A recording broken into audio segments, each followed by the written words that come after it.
Nasa 3,640 pa lang ang natakbo ng motor ko pero pumutok na yung gulong niya. Rusi na naman talaga, ang daling masira pero imbes na uminit yung ating ulo ay namigay tayo ng soft drinks kay Lolo at sa mga kapwa ko si Q.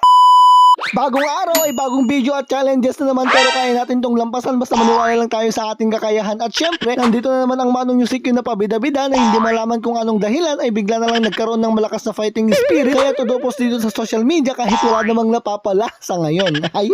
At syempre, i-flex ko na naman ang aking Rosie for today's video. Sa sobrang nipis na nga ng gulong niya kaya yan pumutok na. Iba talaga ang putok sa labas kasi mapa-flat pero pag sa loob mo ay pinutok ay sigurado bibilog ni Allah. Tilad na matanta-naptab ko man ng George. Kung mapapansin nyo nga ay nasa 3,640 pala ang natakbo ng motor ko pero pudpud na yung gulong niya. Pero okay lang yan pag araw-araw nagagamit ay mapupudpud at malalaspag talaga. Pero ang kagandahan sa Rosie ko, ako lang yung gumagamit sa kanya. Hindi gaya ng jowa mo na nagmamaganda na araw-araw iba-iba yung gumagamit at lumalaspag sa